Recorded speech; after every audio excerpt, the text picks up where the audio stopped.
بسم اللہ الرحمن الرحیم۔ السلام علیکم ناظرین، تمام ناظرین کو راہ دین چینل میں دل کی گہرائی سے خوش آمدید۔ یعقوب علیہ السلام کا خاندان مصر میں۔ غرض حضرت یعقوب علیہ السلام اپنے سب خاندان کو لے کر مصر روانہ ہو گئے۔ تورات کے مطابق مصر آنے والے 70 لوگ تھے۔ جب حضرت یوسف علیہ السلام کو اطلاع ہوئی کہ ان کے والد خاندان سمیت شہر کی قریب پہنچ گئے ہیں تو وہ فوراً استقبال کے لیے باہر نکلے۔ حضرت یعقوب علیہ السلام نے ایک لمبی مدت کے بعد بیٹے کو دیکھا تو سینے سے چمٹ لیا۔ حضرت یوسف علیہ السلام نے والد سے عرض کیا کہ اب آپ عزت و احترام اور امن و حفاظت کے ساتھ شہر میں تشریف لے چلے۔ حضرت یوسف علیہ السلام نے والد مجد اور تمام خاندان کو شاہی سواریوں میں بٹھا کر شہر اور شاہی محل میں اتارا۔ اس کے بعد ایک دربار سجایا گیا۔ حضرت یوسف علیہ السلام کے والد کو شاہی تخت پر جگہ دی گئی۔ اس کے بعد خود حضرت یوسف علیہ السلام شاہی تخت پر بیٹھے۔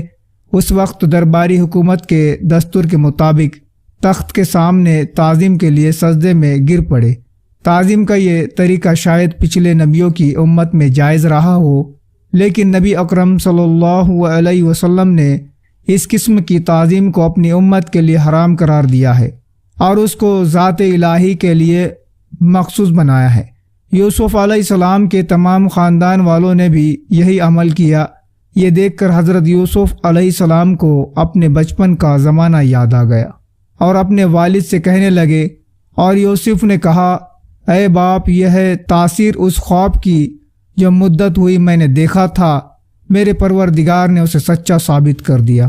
یوسف 1200 اوپر کے واقعات کے اچھے خاتمے سے متاثر ہو کر یوسف علیہ السلام بے اختیار ہو گئے اور اللہ کی جانب میں اس طرح دعا کی، اے پروردگار، تو نے مجھے حکومت عطا فرمائی اور باتوں کا مطلب اور نتیجہ نکالنا تعلیم فرمایا۔ اے آسمان و زمین کے بنانے والے، تو ہی میرا کارساز ہے، دنیا میں بھی اور آخرت میں بھی۔ تو یہ بھی کیجئے کہ دنیا میں جاؤں تو تیری فرما برداری کی حالت میں جاؤں، تو یہ بھی کیجئے کہ دنیا سے جب جاؤں تو تیری فرما برداری کی حالت میں جاؤں اور ان لوگوں میں داخل ہو جاؤں جو تیرے نیک بندے ہیں۔ یوسف 12:101۔ تورات کے مطابق اس واقعے کے بعد حضرت یوسف کا تمام خاندان مصر ہی میں آباد ہو گیا۔ حضرت یوسف علیہ السلام کی وفات تاریخی حوالوں سے کہا جاتا ہے کہ حضرت یوسف علیہ السلام نے اپنی زندگی کے لمبے عرصے کو مصر ہی میں گزارا، اور جب ان کی عمر 110 سال کی ہوئی تو ان کی وفات ہو گئی، تو حنوط ممی کر کے تابوت میں محفوظ رکھ دیا، اور ان کی وصیت کے مطابق جب موسیٰ کے زمانے میں بنی اسرائیل مصر سے نکلے تو اس تابوت کو بھی ساتھ لے گئے اور اپنے باپ دادا کی سرزمین ہی میں لے جا کر سپرد خاک کر دیا۔ بتایا گیا ہے کہ ان کی قبر نابلس کے آس پاس ہے۔ یہ کنعان کا علاقہ ہے جس پر اب اسرائیلی کا قبضہ ہے۔ اللہ عالم۔ اہم اخلاقی باتیں۔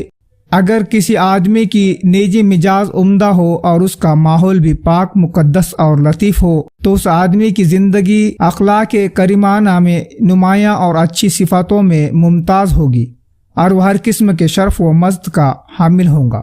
اگر کسی آدمی میں اللہ پر ایمان مضبوط اور صاف ستھرا ہو اور اس پر یقین پکا اور مضبوط ہو تو پھر اس راہ کی تمام پریشانیاں اور مشکلیں اس پر آسان بلکہ آسان تر ہو جاتی ہے، اور حق دیکھ سمجھ لینے کے بعد تمام خطرے اور مصیبتیں بیکار ہو کر رہ جاتی ہے۔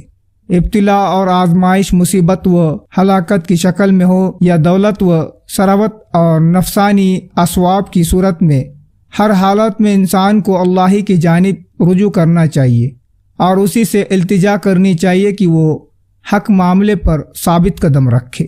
جب اللہ تعالیٰ کی محبت دل کی گہرائیوں میں اتر جاتا ہے تو پھر انسان کی زندگی کا تمام تر مقصد وہی بن جاتا ہے، اور ان کے دین کی دعوت و تبلیغ کا جذبہ ہر وقت رگ رگ میں دوڑتا رہتا ہے۔ دیانت اور امانت ایک ایسی نعمت ہے کہ اس کو انسان کو دینی دنیاوی سعادتوں کی کنجی کہنا چاہیے۔ صداعت مندی انسان کی بلند صفتوں سے ایک بڑی صفت ہے۔ اللہ نے جس شخص کو یہ دولت دی وہی دنیا کی مصیبتوں اور دکھوں سے گزر کر دنیا اور دین دونوں کی بلندیوں کو حاصل کر سکتا ہے۔ صبر ایک شاندار خلق ہے اور بہت سی برائیوں کے لیے صبر اور ڈھال کا کام دیتا ہے۔ قرآن کریم میں سب سے زیادہ جگہوں پر اس کی فضیلت کا اعلان کیا گیا ہے، اور اللہ تعالیٰ نے اونچے رتبے اور بلند درجے کا مدار اسی فضیلت پر رکھا ہے۔ تکلیف پہنچنے والے بھائیوں کی ندامت کے وقت صبر کا اختیار کرنا یعنی دل کی وسعت کا ثبوت ہے۔ بہترین اخلاق میں شکر بھی سب سے بہتر اخلاق ہے، اسی لیے یہ اللہ کے اخلاق میں سب سے بلند ہے۔ حسد، جلن اور بغض دوش کا انجام حسد کرنے والے اور بغض رکھنے والے کے حق ہی میں نقصان دہ ہوتا ہے۔ اگرچہ کبھی جس سے حسد ہو اور بغض کیا گیا ہے اس کو بھی دنیا کا نقصان پہنچ جانا ممکن ہے، لیکن حسد کرنے والا کسی حال میں بھی فلاح نہیں پاتا اور یہ دنیا اور آخرت میں گھاٹا اٹھانے والا جیسا ہو جاتا ہے۔ علاوہ اس کے کہ توبہ کر لے اور حسد والی زندگی کو چھوڑ دے۔ صدقات، دیانت، امانت، صبر اور شکر جیسی اونچی صفتیں والی زندگی ہی حقیقی اور کامیاب زندگی ہے، اور اگر انسان میں یہ صفتیں نہیں پائی جاتی ہے تو پھر وہ انسان نہیں بلکہ حیوان، بلکہ اس سے بھی برا۔ حضرت یوسف علیہ السلام کی پوری زندگی اوپر لکھے اخلاقی مسئلوں پر گواہ ہے اور اس دعا کے لیے دعوت دے رہی ہے: اے آسمانوں اور زمین کے پیدا کرنے والے، تو ہی دنیا اور آخرت میں میرا مددگار ہے۔ تو مجھے اپنی اطاعت پر موت دیجیے اور نیک لوگوں کے ساتھ شامل کیجیے۔ یوسف 12:101۔ تو انشاءاللہ پھر ملیں گے اگلے ویڈیو میں۔ مجھے دیجیے اجازت۔ السلام علیکم۔ اللہ حافظ۔